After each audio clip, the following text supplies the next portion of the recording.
If cannabis withdrawal symptoms are kicking your butt, you're in the right place. Today's video is for you. I'm going to share with you 5 shifts to help you reframe how you're viewing cannabis withdrawal symptoms that I promise is going to make this experience over the next 5, 10, 20, 30 days, however long your THC detox takes you, significantly easier. And then after I give you those 5 reframes, which all have to do with mindset, I'm going to talk a little bit about supplements and some other tips and tricks to help you along the way. Now, if you're new to the channel, my name's Dr. Frank. I personally struggled with a cannabis substance use disorder for several years of my life, and we now offer a science-backed method that has a 98% success rate at helping people quit nicotine and cannabis in as little as 48 hours privately without disrupting your public life and public image. This method is geared towards high-level professionals and high-performance individuals. So check out the link in the pinned comment or the video description if you wind up enjoying today's video. So hack number 1, or reframe number 1, is going to be realizing that you didn't feel good to begin with.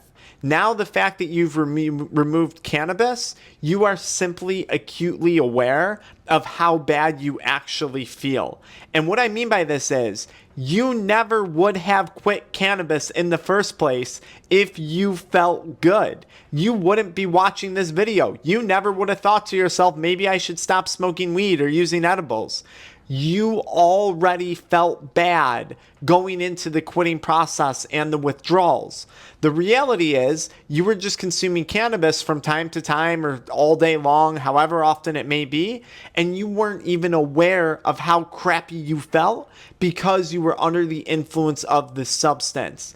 I have worked with literally hundreds, if not thousands of people over the years, helping them stop consuming cannabis.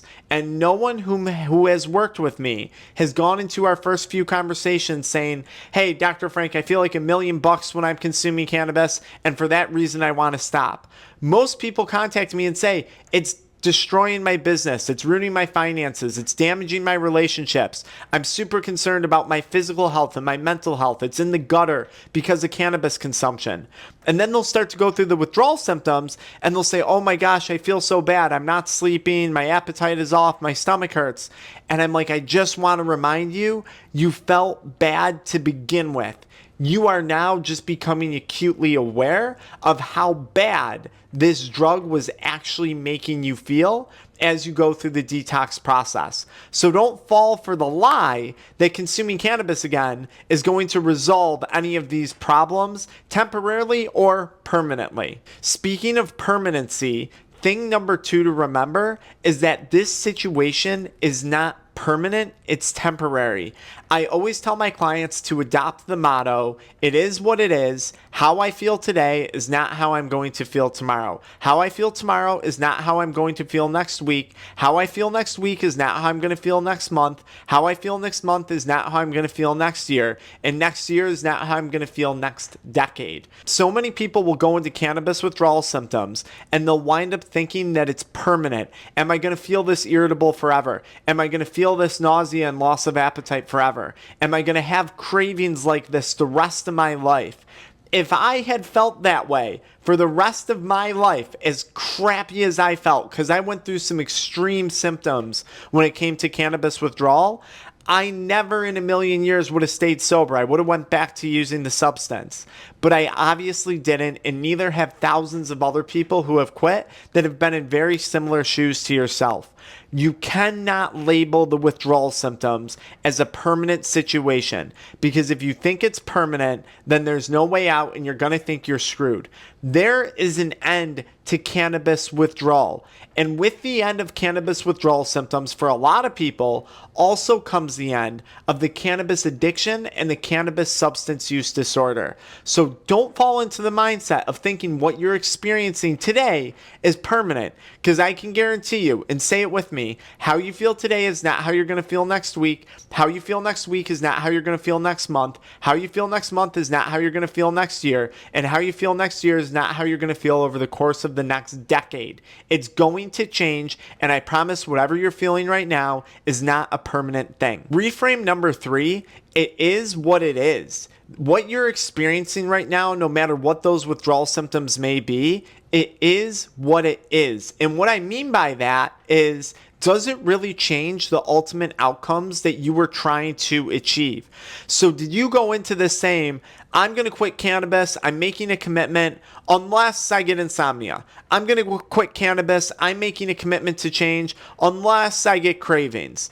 Do the withdrawal symptoms change the ultimate outcomes of what it is you're trying to attain from stopping the consumption of cannabis? For clients that I work with, it's typically involving they want to improve their relationships, they want to improve their business, their career, their financial status, they want to improve their mental health, their physical health, and in some cases it has a faith basis.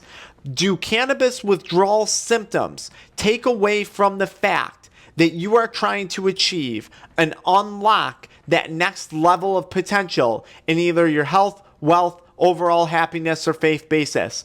Probably not, because at the end of the day, the things that you're trying to accomplish in stopping cannabis are likely significantly more important and impactful in your life than a period of time of dealing with cannabis withdrawal symptoms.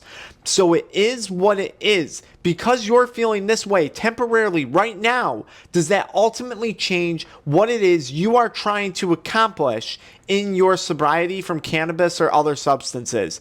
Of course it doesn't, or at least it shouldn't. If it does change it, well, maybe we should talk, and you can check out that link in the video description. Fourth reframe that you have to recognize is that it's not just cannabis withdrawal that's making you feel the way that you're feeling, okay? In so many instances, I'll be working with people and they say, oh my gosh, it's the cannabis withdrawal, I can't believe what I'm going through. There are multiple factors in your day-to-day life that's going to account for why you feel the way that you feel each day. It could be the relationship that you have with your husband and wife or significant other. It could be some work stress or career stress that you're under, right? We work with a lot of attorneys. We work with a lot of physicians. We work with a lot of business owners, entrepreneurs in our programs. They're under a lot of stress at work. They work high-pressure jobs, demanding jobs, right? Maybe it's that. Maybe your self-care isn't that great. Maybe your sleep hygiene is poor. Maybe your personal hygiene, your nutrition, your fitness is poor. There's a lot of factors that play into how you feel the way you do. But if you go into cannabis withdrawal symptoms, constantly making it about the lack of cannabis in your life and feeling so crappy because of the lack of cannabis in your life, then what are you doing? You're assigning a benefit, a value to consuming cannabis again. Oh, I feel so crappy because I stopped smoking weed and it's withdrawal. Well, what happens? Now what you're subconsciously saying to yourself is, oh, if I were to just consume cannabis again, it would fix all of these temporary things. And that couldn't be further from the truth. So hack number 4, reframe number 4, is acknowledging that there's other aspects of your life that don't involve cannabis at all that are attributing to why you feel the way you do on a day-to-day basis. Those are the things that we should be concerned about. Those are the things that we should want to improve upon, and we're going to give ourselves an opportunity to do just that with stopping the consumption of cannabis. Once we free up all that time, all that motivation, all that energy, and get through the initial detox. Reframe number 5 is just simply do hard things. If cannabis withdrawal is a challenge for you, which trust me, it's not for everyone that quits. For some people, withdrawal is the least of their problems when they stop consuming cannabis. But for some people, withdrawal is the biggest challenge that they have to overcome. I want you to understand that doing hard things is very important. This might be your version of running a marathon or climbing a mountain. It's going to teach you something. Doing something hard, getting through a challenging experience that you didn't think you were capable of getting through, changes a person. And for so many people that I've worked with in the past, I know I had one gentleman specifically. This person was kind of like a project manager. They were involved in construction. And he had said to me at the end of the protocol, he was like, I cannot believe how much my discipline, my grit, and my commitment to things has changed since stopping using cannabis. And I explained to him, look, it's not just that you stopped cannabis, and this person had a really hard time with the withdrawal symptoms. We had to kind of get them off of cannabis in a unique type of way, but it worked. But It's the fact that you went through this challenging experience of cannabis withdrawal in this person's case, and you stuck to it. You strengthened that muscle of commitment. You strengthened that muscle of determination and grit and tenacity. And we were conversating, and he was like, yeah, it's unbelievable. Now when I have projects falling through and like constant stress coming up in my job, he was like, I handle it 1,000 times better. And in his case, it wasn't only because he strengthened those muscles. That's an opportunity that you have in sobriety, to strengthen certain muscles. He was like, it's also the fact that now I'm not dealing anymore with all the stress of cannabis use. Should I smoke? Should I not smoke? Where should I buy it from? Am I going to use an edible or a vape? He was like, my mind is just so much more clear. My decision making is so much more direct and better. And I can't tell you, I have heard literally hundreds of people tell me this time and time again over the years. Now, a bonus hack before I talk a little bit about supplements is understanding that I said this earlier, you already felt crappy before. That's why you quit in the first place. When you're consuming cannabis day in and day out, your THC levels in your blood go up and then they go down. They go up and then they go down. And what winds up happening? All day long, you're left craving more and more of that drug because every hour, 2 hour, 3 hours period of times in between smoking, right? You go to bed at night, you wake up first thing in the morning and you can't wait to smoke. That's because you're waking up in active withdrawal, active detox. And basically what I'm trying to say to you is you've already been in a constant state of cannabis withdrawal. This is this time though, when you quit, this is how you seal the deal. This is how you put an end to it. Not consuming more cannabis. Consuming more cannabis is just going to keep you stuck in this endless cycle of high withdrawal, high withdrawal, high withdrawal. It's exhausting. This is why so many people are burned out from using cannabis. This is why we got lower levels of testosterone among men who use cannabis. This is why people's cortisol levels and blood sugar levels get all messed up when they're consuming cannabis. This cycle is exhausting. And I promise you, withdrawal is actually significantly easier to go through than continued years of a cannabis substance use disorder or addiction. You can survive the withdrawal, but I don't know how many more days, months, years, or decades you are going to go with a continued cannabis substance use disorder. For me, it came to some crisis moments in my life towards the end of it. Now, real quick, some simple tips and tricks for you. I do recommend drinking electrolytes first thing in the morning, big glass of cold water, take some electrolytes. I like the Santa Cruz brand nutraceuticals on Amazon. He makes some really good flavored electrolyte powders.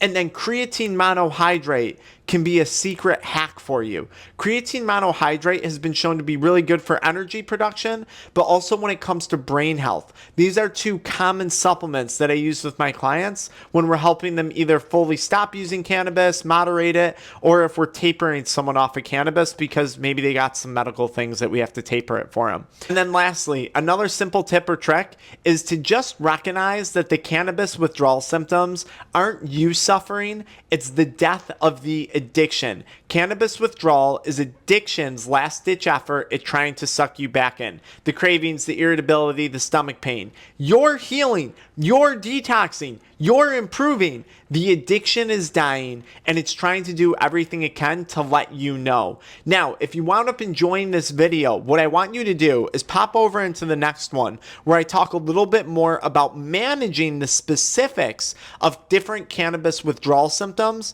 to help you out even more on your journey. This got the mindset right for you. Now we want to dive into some of the nitty-gritty stuff when it comes to cannabis withdrawal, which I'll help you with right over here or here, depending on where that's popping up on the screen.